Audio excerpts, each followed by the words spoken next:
Good morning, students. RSV School welcomes you to the new session of Class 4th. I hope you had a great time at home. And now we are going to start up with the online classes. And in Class 4th, today we will be dealing with the first chapter of English. The name of the chapter is The Boy and the Robbers. This chapter is dealing with a small boy who is truthful and honest. Students, the aim of this chapter is to enhance your moral values and you should be morally sound. Let's come to the theme of the story. The story is based on the true life of an individual.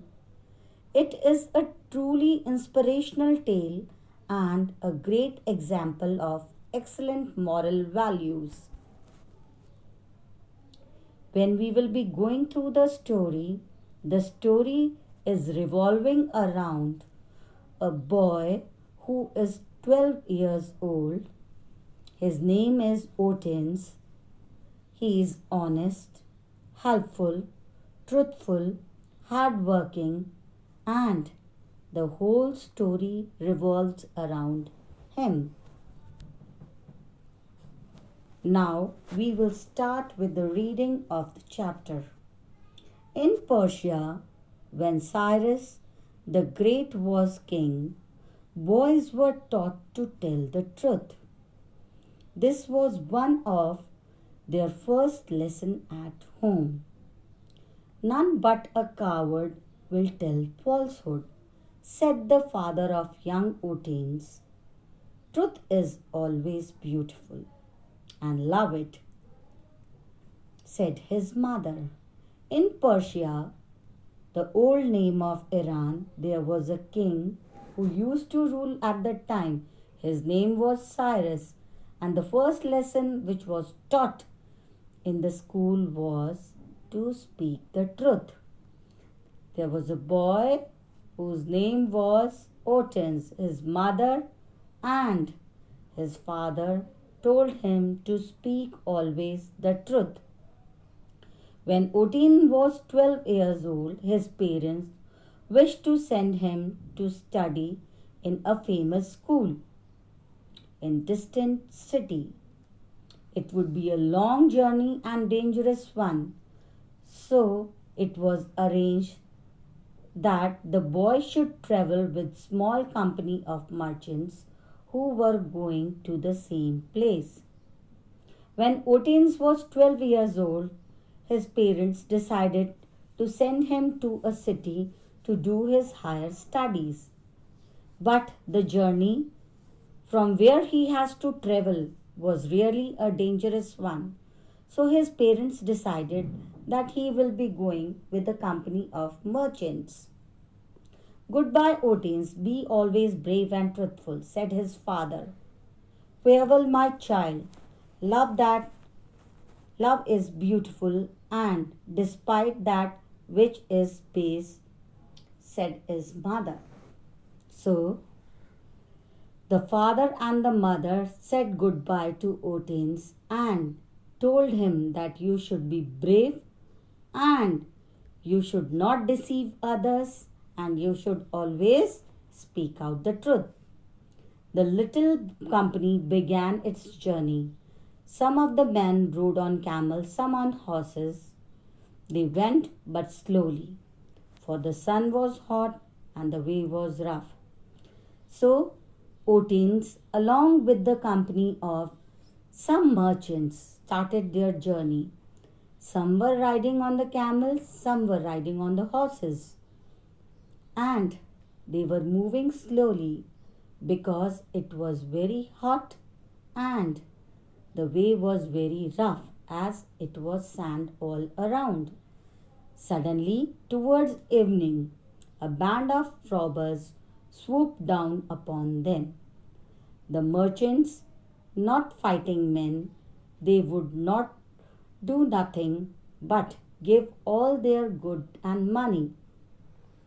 So suddenly, a group of robbers, you can say a band of robbers, swooped down upon them. They attacked them, and the merchants, they were not good at fighting. They were not fighters. They were not brave men. So they did not said anything and gave away all their wealth. Well, boy, what have you got? Asked the robbers as he pulled Otanes down the horse. One of the robbers pulled Otanes down the horse and asked him, "What have you got?" 40 pieces of gold, answered the lad. Lad here is Otanes. Lad means a young boy. Otanes replied, "He has got 40 pieces of gold." The robber laughed. He had never heard a boy with so much money as that. The robber laughed and thought the boy is making fun because he has never heard such a 12-year boy having too much of money. "That is good story," he said. "Where did you carry your gold?" So the robber was laughing and made fun of Otanes and said, "This is a good story told by you. From where have you got this gold? And where is your gold?" "It is in my hat, underneath the lining," answered Otanes. So the boy said, "I am wearing a hat, and under this hat lining is the gold." "Oh, well, you can't make me believe that," said the robber, and hurried away to rob one of the rich merchants. The robber thought that the boy is telling a lie, and maybe he is just trying to divert his mind. So he hurriedly went to one of the rich merchants. Soon another came up and said, "My boy, do you happen to have any gold about you?" "Yes, 40 pieces of in my hat," said Otanes. Otanes replied the same thing, and he said, "Yes, I am having under my hat the gold." Students, as you all know that Persia was the old name for Iran. In Persia, there lived a king named Cyrus the Great. In Persia, the boys were told to tell the truth at home and in school. This was one of the first lessons they were taught. In this story, there is a boy named Otanes. He was the son of King Cyrus. His father always told that a coward person tells falsehood. Here, coward means one who does not have the courage to speak the truth. His mother told him that truth is always beautiful and one should always love to speak the truth. His parents want to send him to study in a famous school in a distant city. The journey would be long and dangerous one. So his parents arranged a small company of merchants who were going to the same place. His father bade him goodbye and told him to be brave and truthful. His mother said, "Farewell, my child. Love the things which are beautiful and despise which are base." Base means which doesn't have any value. The boy, along with merchants, began his journey. Some of the men rode on camels, some on horses. They were going slowly. The sun was hot and the way was rough. Suddenly, in the evening, a herd of merchants swooped upon them and the boy, and everybody felt that they will be taken away. So, although he was speaking out the truth that he is having 40 pieces of gold under his cap, but The robbers were thinking that he is telling a lie. You are brave, lad, to be joking with robbers, said a man, and he hurried on to the move, promising field. At a length, the chief of the band called Oates and said, young fellow, have you anything worth taking? Oates answered, I had told your two men that I have 40 pieces of gold in my hat, but they won't believe me. Take off the hat, said the chief. The boy obeyed. The chief tore out the lining and found the gold hidden beneath it.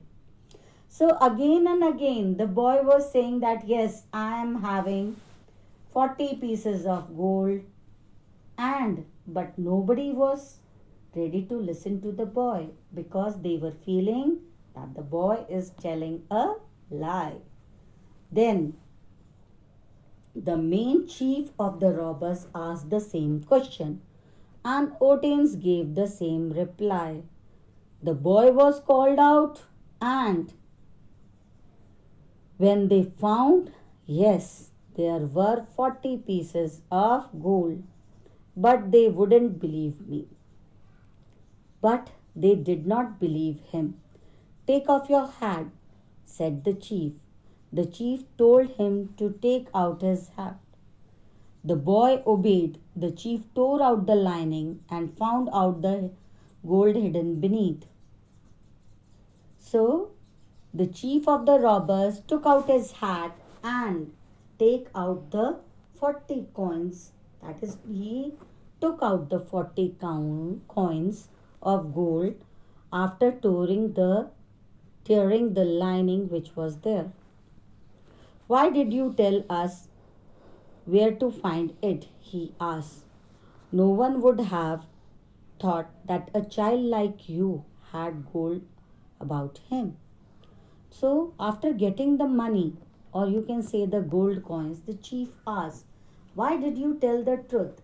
Because we could never think that a child of 12 years can have too much of money. If I had answered your question differently, I should have told a lie, said Oates, and none but coward tells lie. So Oates gave a reply that if I have answered you in different manner, I would have told a lie. So a coward tells a lie, not a brave person. The robber chief was struck by this answer.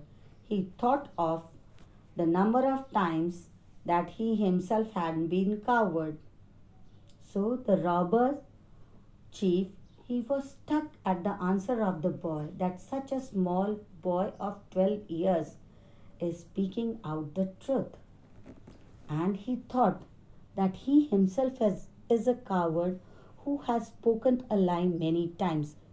Then he said, if you are brave boy, and you may keep your gold, here it is.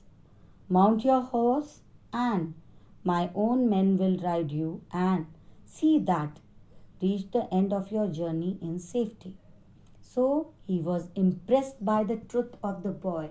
He said, you mount your horse, and my people will take you to the destination, and you should ride safely.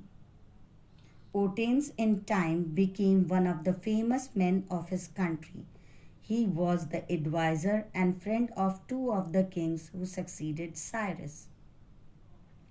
So, Oates became the friend of